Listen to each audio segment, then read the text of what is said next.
In a place as inhospitable as Antarctica, many ordinary men and women have risked and given their lives for one main objective: the advancement of science. Whether it has been their own personal aim or the aim of the governments of the countries they represent, the body of knowledge that has been opened up by these ice world pioneers is immense. And with climate change, most specifically global warming, and other environmental pressures on the increase, research in Antarctica is at a premium. Scientists some time back now realised that if they really were going to be able to predict what happens to the climate in the future, you had to look at the planet as a whole. You had to look at all the physics and the chemistry and the biology. Otherwise you just were not going to get the right answers or not be able to predict accurately what was going to happen. And Antarctica is a very key component of that whole Earth system, of understanding the planet. Why? Well, just take a simple fact like 90% of the world's fresh water is tied up in Antarctica. So as the world warms, ice will melt, global sea level will rise, but that water is going to come from Antarctica. So we need to be able to predict on what time scale the ice will melt. Simple as that. The ocean around Antarctica couples to every other ocean in the world. If you think about the map of Antarctica, the oceans surrounding it, it couples to the Pacific Ocean, the Indian Ocean, the Atlantic Ocean. And indeed, most of the cold, deep water that ventilates the rest of the world's oceans comes from Antarctica. So that's what the science is about, and Antarctica has a key role to play in that. Understanding how the planet works is vital for mankind. The International Antarctica Treaty was signed in 1959 and established a unique collaboration between nations for continued research on that continent. For this research, a permanent presence was required on this most inhospitable of places. Scientists were housed in bases that needed to take them through severe adverse weather conditions. South Africa, as a founding signatory to the treaty, has had a permanent presence on Antarctica since 1960. South Africa took over the Norwegian base in 1959-1960, and it was a very old timber structure that was eventually covered with snow and crushed. That was Sinai. They named it at that stage Sinai 1. About 8 years later they built another one, Sinai 2, and it also lasted about 8 years. And then they built Sinai 3, which was actually an attempt to weather the conditions by building large steel tubes, where they built the base inside, with the idea being that the ice would crush with time the outer shell. I spent a couple of nights in Sinai 3, and the best description that I can think of offhand is that it's something like living in a submarine, or what I'd imagine living in a submarine.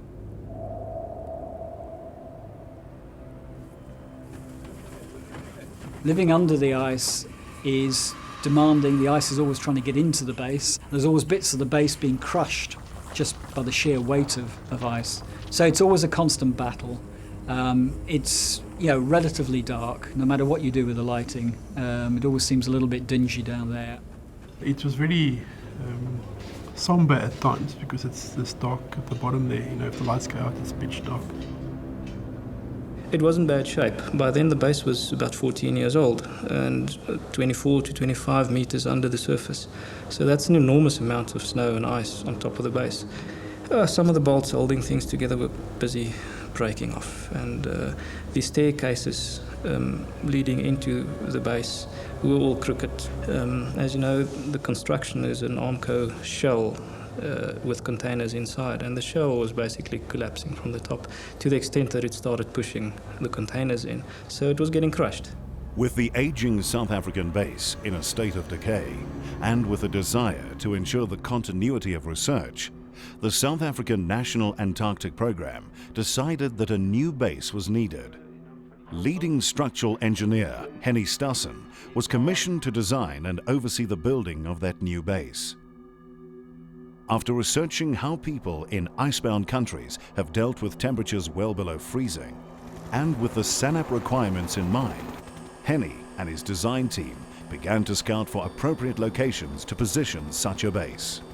And about 150 kilometer inland, we visited all these peaks. We were looking for something more stable in the founding conditions, so you're not so dependent on the ice movements.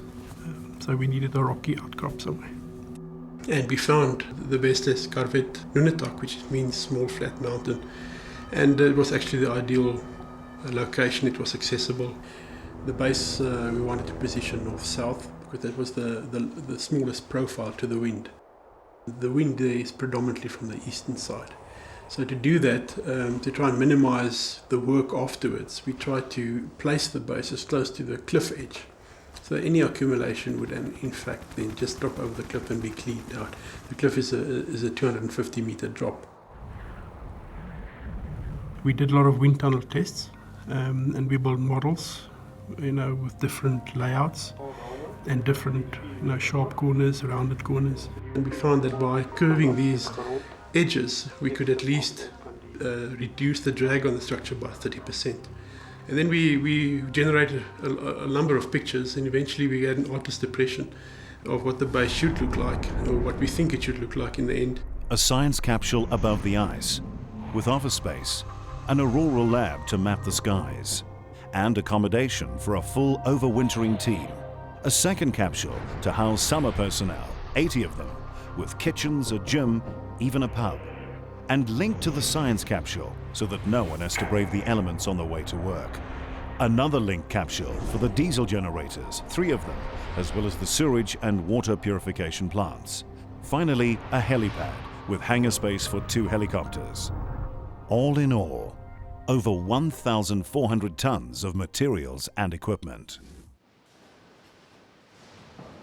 Such an undertaking is enormous. Not just because of the size and scope of the actual construction, but because once the team has left Cape Town, they will be entirely alone. It is more than a 4,000 kilometer journey to Antarctica from Cape Town, so there is no option to return for some missing part or misplaced piece of equipment. Everything needed for that season's work must go down in one trip, correctly labeled, crated and stored. Because once they're in Antarctica, they may as well be on the moon.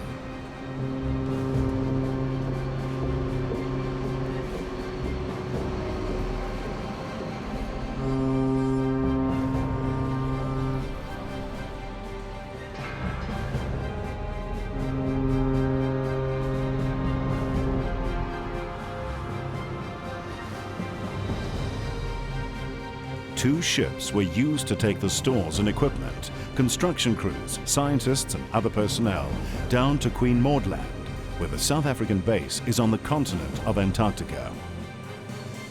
The SAS Outeniqua, a South African naval ship with ice-breaking capabilities acquired from the Ukraine.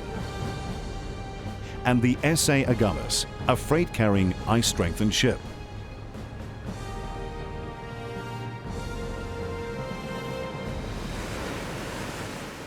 The trip for me was a very important part of the experience. It was my first time at sea. Well, if you can imagine putting 6 people plus their baggage into a 22-foot standard container, yeah, you can imagine it was a pretty chummy environment.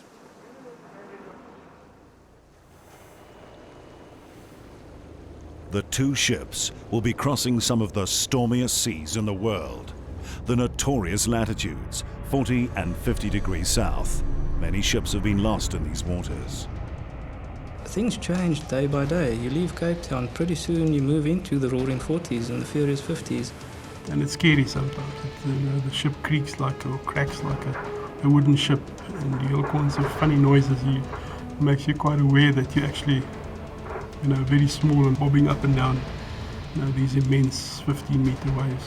What happens is you sort of climb up the side of a swell and then go down and hammer straight into the next one, and you sort of stop dead still. The ship corkscrews a little bit and tries to get over the next one, and so it goes on. And there were times we went through there that the ship was rolling at 40, 45 degrees.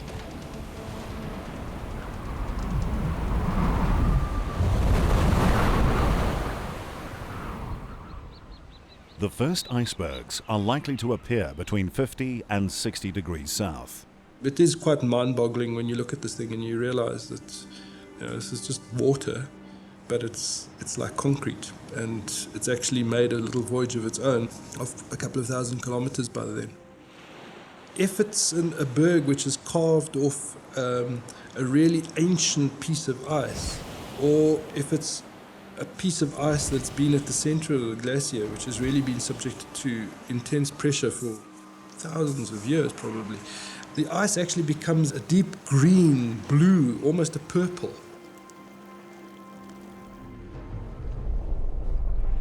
As the ships cross the Antarctic Circle at 66 degrees and 33 minutes south, the novices discover that it is not only when crossing the equator that one needs to honor the ancient creatures of the deep. I don't know why we are here, sir. We are here because you dared to enter Neptune's realm without a license. You have no permission, no right to be here. Therefore, you will be punished. So with crossing the Antarctic Circle, you get woken up one morning by King Neptune's bears to abate you to the king's wrath. Well, I think it's an age-old tradition that's come a long way in terms of sailors that cross these lines, and I think similar things happen on the equator when you cross the equator. You have to give your respect to Neptune. They summon you to the aft deck for the afternoon for a ceremony, and yeah, then it all begins. And we all assembled on the back of the helideck then. Yes, sat Queen and King Neptune. They had a lot of buckets of cold water, seawater, and they had eggs and all kinds of mixtures. And they say, well, you know, this is the ceremony, it's now time for you to be initiated. The big public works guys, they grabbed all of you, and I mean, you were in minimum clothes, and they pushed you into this bucket of cold seawater, which was sitting already at about, 5-6 degrees. You just felt yourself, everything just stiffen up and freeze. You thought, if this is +5, what's minus 25, you know? And then they bundled you down, and you had to kiss King Neptune's boot, you know, and while you were doing it, they sort of crunched 5 eggs down the back and squashed them and covered you with mealie meal and baking powder and everything, and then you had to drink a mix, which still today, I don't know what was in there. And in my case, I ended up with a head full of marine grease in my hair. It took me probably a week to clean up. So that was my first experience of the Antarctic. The Antarctic Circle ceremony to honor Neptune and his queen is also the harbinger of a complete change in seagoing conditions. You go through an extremely quiet patch where the whole ocean is like a fish pond. There's no movement, it's beautiful, and it's just the ship breaking the ice. It's a complete transition from high seas sailing. It's surreal. You just can't believe that there's that much ice around you. What's even odder is when you find that there are like massive icebergs that have actually frozen fast in the pack. It really is a landscape now, it's not a seascape anymore. You look at it and you feel, well, you could, hop over and walk across. This is the pack ice, and for all its beauty and serenity, it brings other hazards and concerns. Once we went down at the end of October, and we were stuck in the ice for 20 days, going down. So, you could never really determine, even if you had satellite photographs, exactly how dense the pack ice was.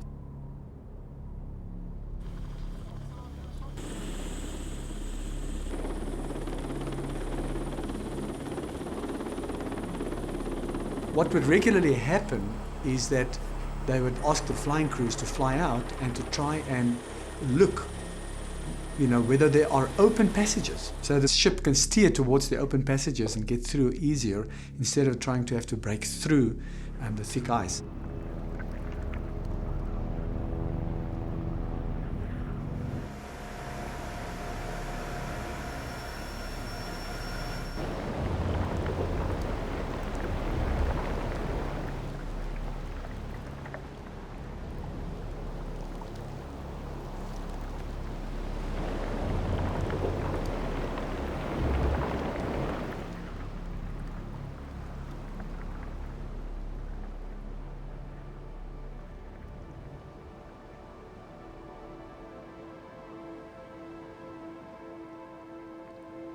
And then eventually you see the white line on the horizon, from end to end as far as you can see, just a tiny little white line, and as you get closer it grows bigger and bigger. And yeah, it's immense, it's enormous, and that white line, and to see it growing as you get closer is quite something. More than 15.5 million square kilometers of ice, with the ice sheet itself measuring on average around 1.5 kilometers thick. The South African team have a toehold on the north section of the continent, just west of Greenwich Mean Time and roughly 2,000 kilometers from the actual South Pole itself. From where they are docking, it is another 150 kilometers south to the new base site, the mountain Faceless Carpet. Where the South African base is, this 150 kilometer inland site necessitated that we had to look at a modular system that can be built up like a Meccano set. Because the ice shelf was at that stage about 30 meters, we needed to offload everything by helicopter. So the packages had to be designed with a limit of about 2 tons.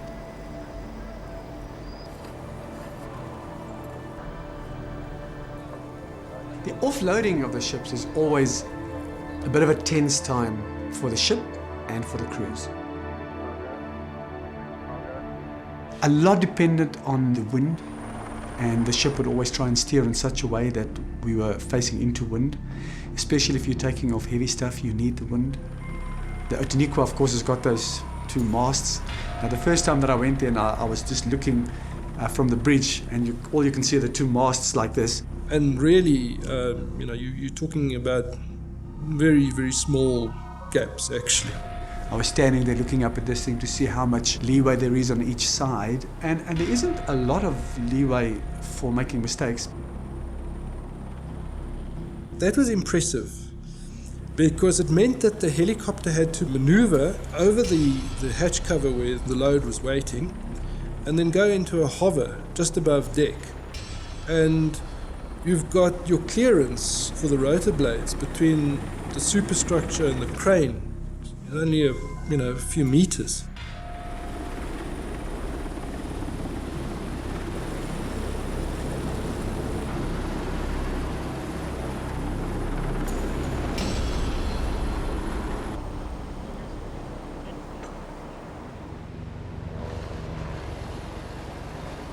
Every load has a different configuration and therefore a different speed that you could fly.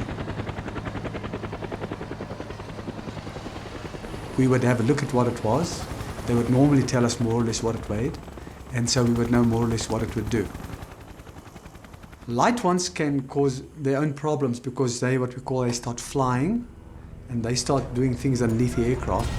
It could cause the whole aircraft to get out of control, and then you'd have to throw things away, which you don't want to do. You don't want to lose things.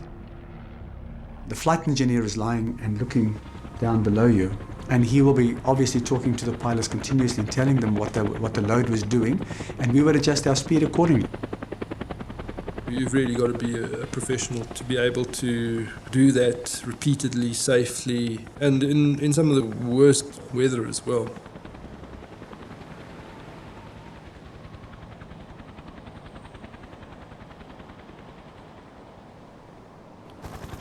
However, as the helicopters can only handle a maximum payload of about 2 tons, and some of the equipment is in excess of 20 tons, the only option is for the ship's cargo cranes to be used.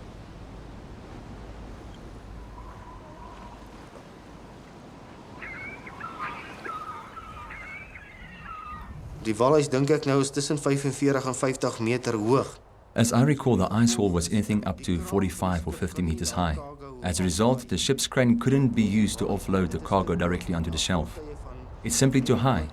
And there were vehicles weighing some 23 tons and 25,000 litre fuel tankers that needed to be offloaded.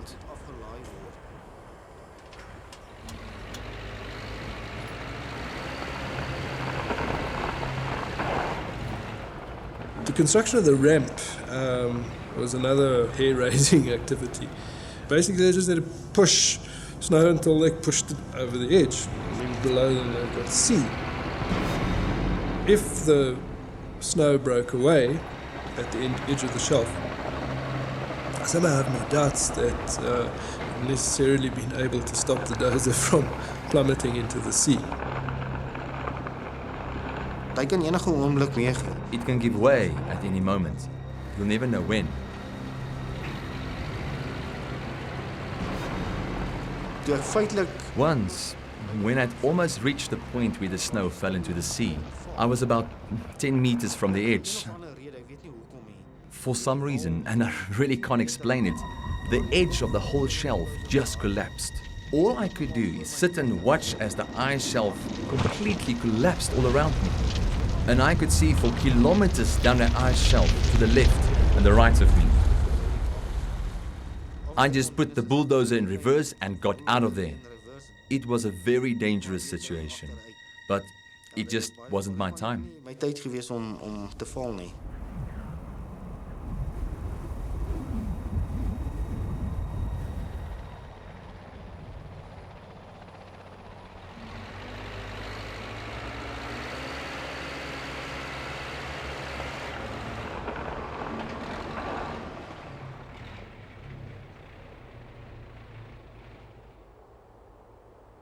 With the ramp dug down low enough, the offloading begins.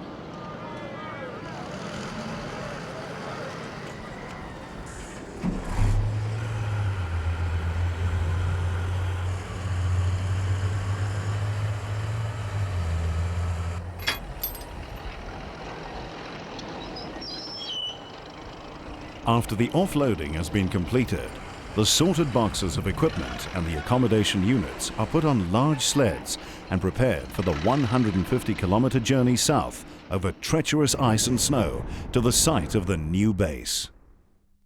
If I have to say that I have any unpleasant recollections of Antarctica, it would probably be the trip that I had to make overland in a container on a sled, towed by a Challenger. Tussen 3 en 4 persone. 3 or 4 people can sit in that vehicle. It's pretty uncomfortable. You can either sit or lie down, but you can't really change position. It carries on like that for about 10 hours before you have an opportunity to stretch your legs. 'n bietjie bene te kan rek. With the caterpillars only capable of reaching speeds of around 10 kilometers per hour on a good day, the 150-kilometer journey takes anything from 20 to 30 hours of continuous travel, depending on the load. The containers were unheated. That was the first problem. The second thing was they had no windows. So once you closed the door, it was pitch dark. The third problem was that you're traversing a snow field filled with what they call sastrugi. The sastrugi are formed by the prevailing wind.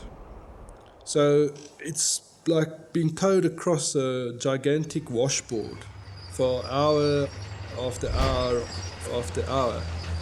Despite the tedium and discomfort, the teams and drivers need to stay alert because real danger lurks just underfoot. Crevasses occur wherever the ice is put under strain or stress, and that's usually because of the rock underneath the ice. Particularly, for example, if a rock is on a convex slope, then obviously the ice has to stretch over that slope, and at that point you will open up crevasses. So it's put under strain, and eventually the ice just shears. But then as snow blows over it during the gales, that builds up cornices on either edge, and then they join up. It's quite easy. You can walk over one and not even know it's there. And then when you dig it open, then you realize actually what you've walked across. When it's just a hazy, cloudy day, where top and bottom and everywhere looks the same, white, then you don't have any perception of depth. So you'll walk right over that, and usually it's about 10, 15 meters across, it could be 1 meter across. So depending on your weight and what happens and how strong and the temperature. If it's a very hot day, the snow obviously loses strength and then you'll go right through. And then basically, because you've got this tractor train with linked vehicles, yes, it's always possible that a bridge will collapse.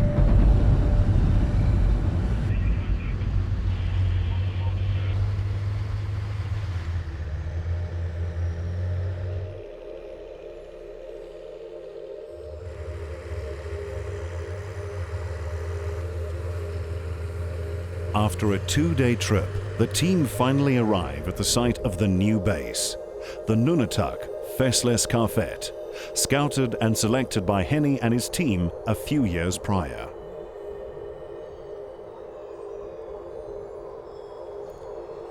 While the offloading begins, a temporary construction camp must also be established.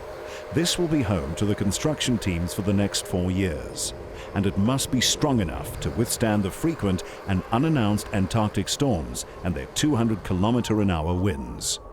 The accommodation and other containers are placed at roughly 5-meter distances from one another. This is to prevent snow buildup around the buildings during storms.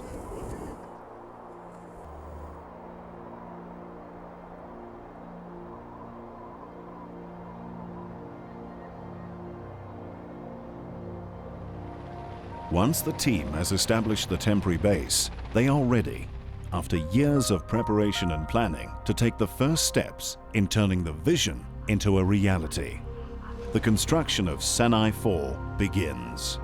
The parameters that we had to work with, we had a reasonably flat, rocky surface, which in the end turned out not to be so flat because it had big boulders varying from 2-meter diameter to about 1 or 2 millimeter diameter. The hardcore work was drilling into the ice network. And it's a mixture of loose, broken rock that's caused by the freezing and thawing. So it's a very shattered top layers. So we found at about 1.5 meters, the rock started getting solid. We drilled 366 holes and then found all these steel tubes on which the structure was eventually assembled. To hold this down, each one of these poles had 4 smaller holes of about 50 millimeter diameter rock anchors. It was also drilled between 2 and 3 meters deep. Then there was a assembly plate on top of these, tied down and welded down. The next step was the subframes, which was bolted and welded onto this platform that you've created. And then up to the belly of the base. When it reaches minus 50, it's difficult to use any type of steel because it might become brittle and it might fracture. So all the steel work at the base was then a grade 300 WA, but it had gold properties, and we were quite happy that it would be sufficient for our purposes. So that was a tricky design to make sure that the foundation stays as solid as a rock.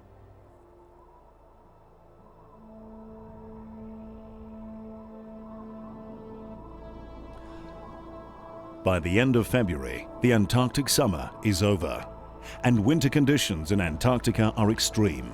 Week upon week of complete darkness, winds frequently in excess of 200 kilometers an hour, and temperatures dropping to the minus 30s and 40s, and in some places lower. No construction can continue under these conditions. Furthermore, the teams must depart for Cape Town before the ships become locked in by the ice. In August, the sun will reappear, the pack ice will begin its retreat, and the construction teams will be able to return to pick up where they left off. This is the interrupted construction pattern for the next 4 years.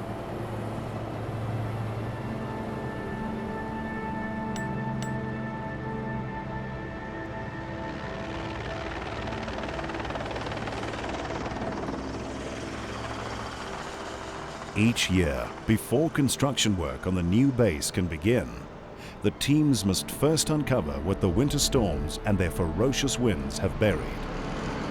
Everything is under several meters of snow and ice.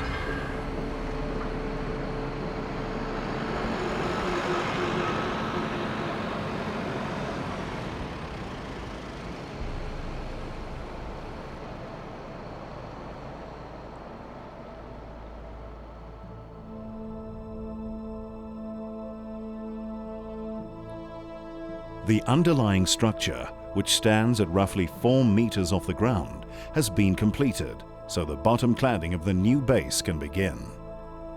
You know, it's also difficult to work without scaffolding. So, but if you do scaffolding, you know, and you have a windstorm and a snowstorm, then it will also just create a lot of havoc and snow accumulation around the areas. So what we decided was that the building will be built from the inside outwards. So once you had the bottom steel structure in place, you placed the outside skins of the belly first, and that created actually the working platform. And everything was lifted up onto that surface, and then from there on we built upwards again, so people were safe and there was no risk of falling off scaffolding or structures like that, especially if you're working in the wind.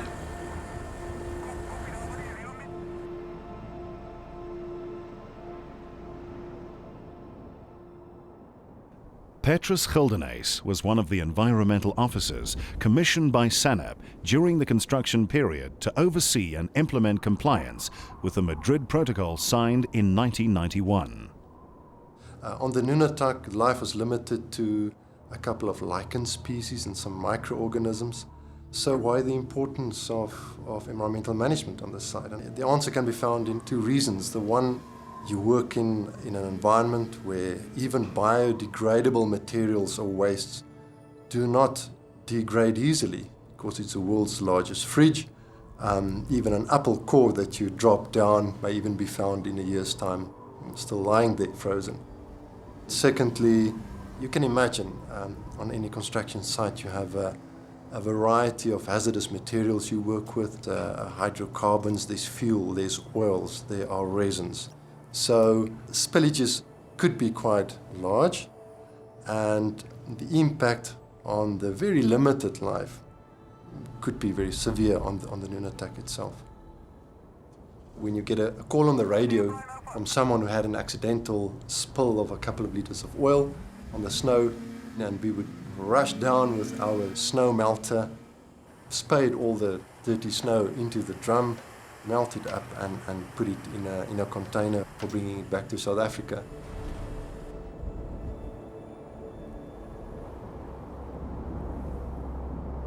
Towards the middle of the new base construction phase, the old South African base, Sanai 3, has become very difficult to live and work in, threatening the research underway. Virtually no part of the structure is secure. One would often think that under these immense pressures, the structure could be crushed instantly. One of the most disconcerting things that I can remember was waking up in the middle of the night and hearing a rivet popping. You heard this like a rifle shot.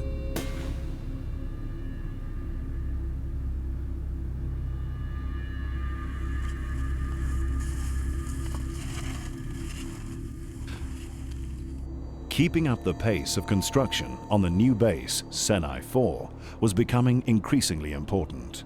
However, attention to detail and ensuring that everything was done to best meet the original design and brief was paramount. We went through a design review process, had a look at different material options. Obviously it freezes there, so it's very difficult if you want to use brick and mortar or anything like that. It's just not possible there. And we started looking at composites, which is glass reinforced plastic. GRP it's an amazing material. The polyester resins that we used there, we tested up to minus 250. In fact, the strength increased. It's a very versatile product for cold applications, and it will last at least the 25 years that we anticipate the base to last.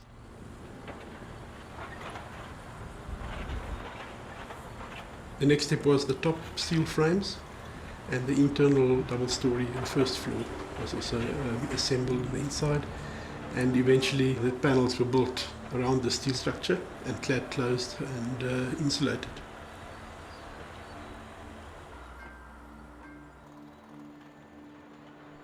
Alongside the new Sanai base is a project initiated by the British Antarctic Survey, the Southern Hemisphere Auroral Radar Experiment, or SHARE, which aims to track the effects of solar activity in the upper atmosphere. We have this international radar network with some 10 radars in the Arctic and now nearly 7 radars in the Antarctic.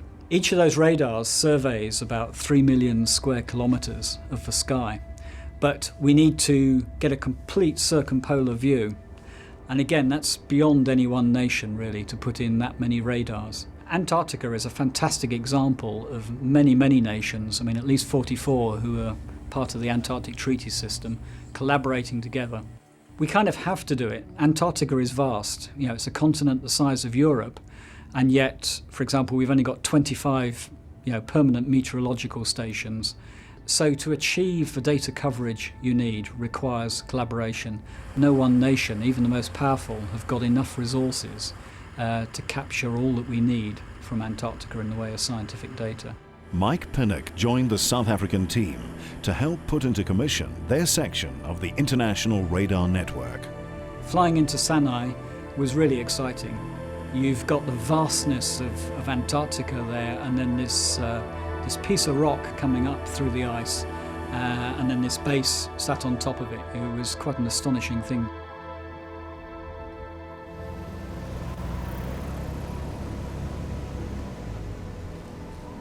The plane landed and we got out, and I think it was Henny and a group of others that were there to sort of shake our hands and meet and greet us. We also had to erect radar antennas for one of the science programs, and that's where we met Mike Pinnock from BAS, one a very hefty season. He gave us some critical advice as well, I have to say, on our radio masts. And the moment the team there had got them up, he looked at them and he said, "They ain't going to survive here." We had already experienced 180 km/h winds, and we had a look at the design and we thought, sure, we're not quite sure we're gonna make it here because it's really extreme. And sadly, he was proved to be right. Several of the masts did collapse in the first year, and I believe then Henny led a redesign effort in South Africa and came up with a far superior design. So, as an engineer, I have huge respect for him as well.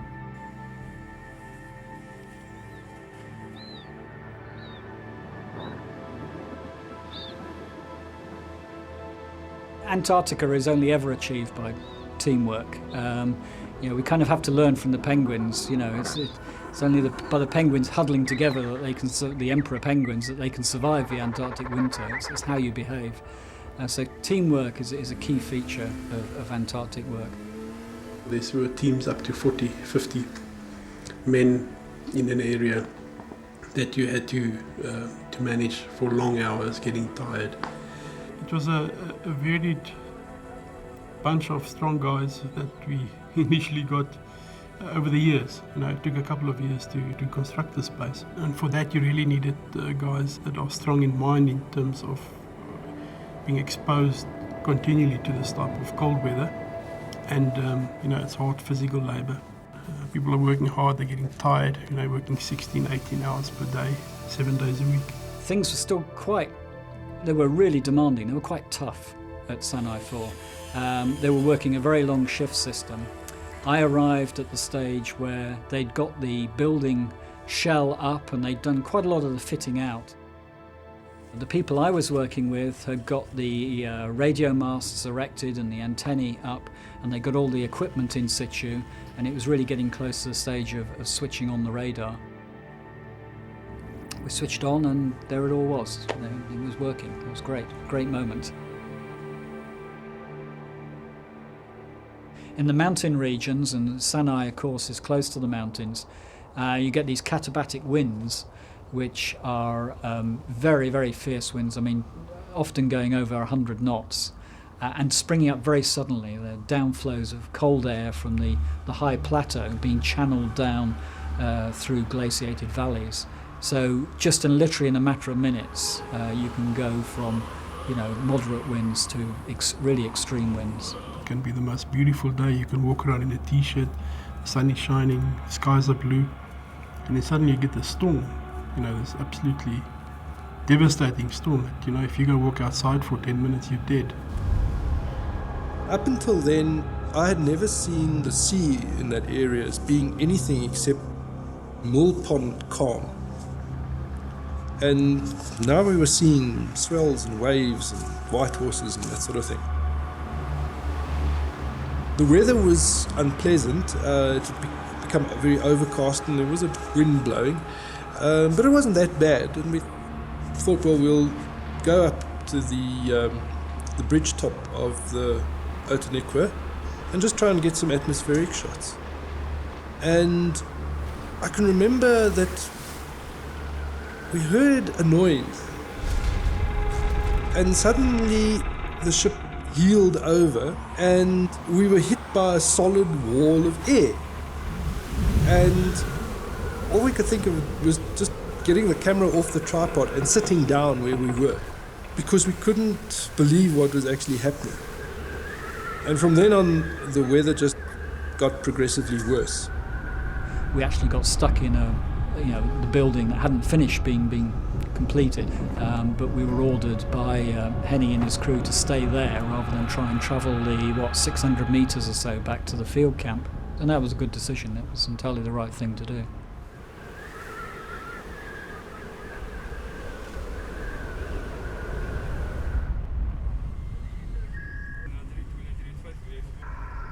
And then they made an announcement that they could confirm that there were 4 people unaccounted for. The wind was so strong that night that the wind meter, the thermometer, measuring the wind speeds, got stuck at about 190 something kilometers per hour. And I guess the wind speeds went closer to 200 that night. And then they reported that they'd found, I think there were 2 guys out in one of the Caterpillar tractors that they'd got back. They'd reported in, so it was done. Eventually, there's 1 guy missing. The question is always, how long do you wait till you go looking for him?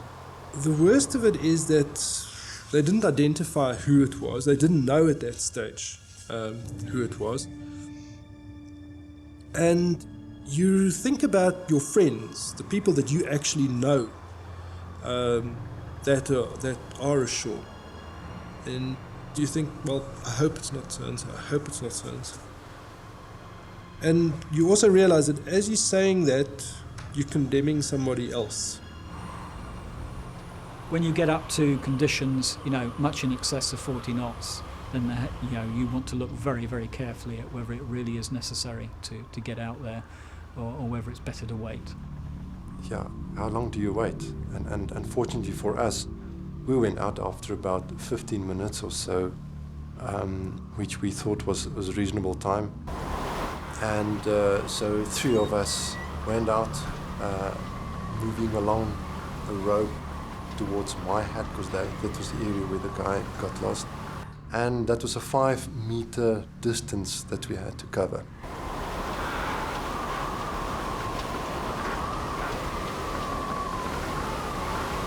We started moving along the rope, the 3 of us, me in the front, with Pierre right behind me, and the doctor also just right behind him. And we started moving across this 5-meter span.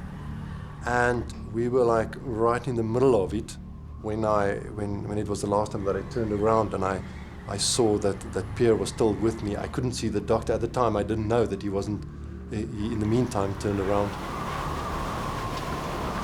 Miraculously, the first person that got lost, which was the reason why we went out on the search, came across the base again by accident, and he made his way back. In the meantime, I had to move just the last 2 meters to get to the hut. And when I crossed that, I turned around and Pierre was gone. He wasn't behind me anymore. My immediate assumptions that he also decided to turn around. It's only when I moved back a couple of minutes later, moved back with the rope towards the catwalk where it was fastened on the other side, that I realized that Pierre didn't go back.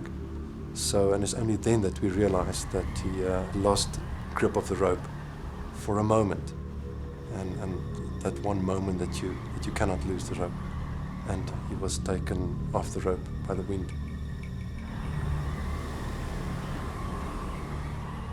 He had then obviously been blown quite away, but about 100, 200 meters away was the cliff edge where we were building. The wind was so strong that he couldn't even crawl against the push of the wind. The ice conditions under such stormy conditions and at such low temperatures, on that night the temperature went down to minus 23, the snow is very hard and you can't get a grip on it. There's nothing to hold on to. So if the wind pushes you on all fours, there's just nothing to hold on to. There's just no, you can see as far as your hand goes. It's just white all over the place. So you get disorientated very quickly. He was missing for, if I remember correctly, 43 hours or so. And that was as long as it took for the storm to abate to a point where they could actually go out and find him. The conditions were still appalling at that point. And they had already tried, but obviously you can't risk more lives in trying to find somebody under those conditions. You can't really see anything, so they would take a rope of about 20 meters and everybody would be linked onto this rope, and they would make little search circles of 20 meter radius from the base, so they can tie a rope on there, and then swept, and they just couldn't find him. You just really can't see. And if you try to open up your goggles or something, the wind just blows in and freezes your eyelids together.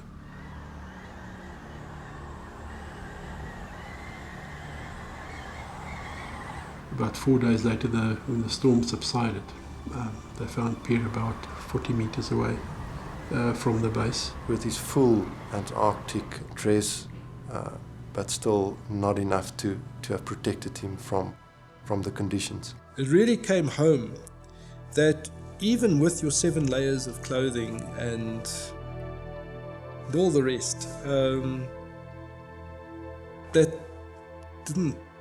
was no protection really. And that you're really in a place where the forces of nature are far stronger than you can imagine.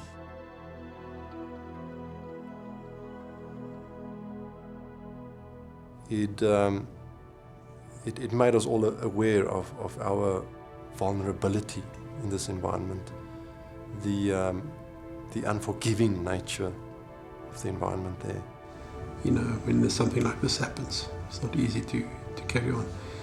But in the end, we had a goal. We had to complete the base, and it is one of those unfortunate things in life that you had to carry on and complete what you came there for. The devastating storm not only claims the life of a team member, but leaves the crew with the task of uncovering and finding everything again. The driven snow has got in everywhere.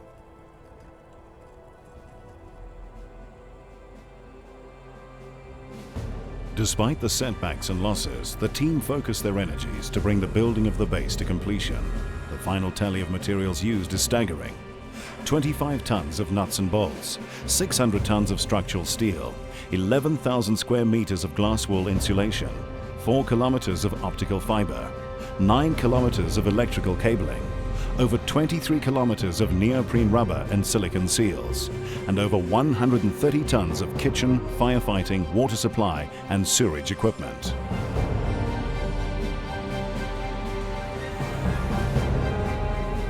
The building is completed, and the empty shell of the new base has become a home.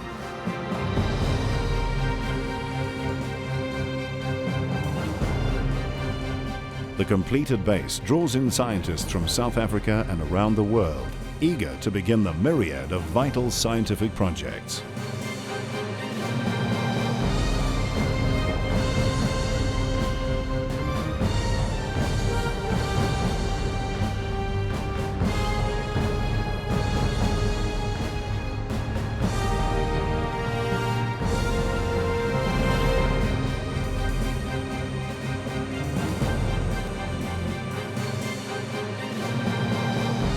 The building of one of the world's most advanced research stations in Antarctica, an impressive monument to human ingenuity and to South Africa's commitment to the pursuit of scientific knowledge, has captured the imagination of the British Antarctic Survey.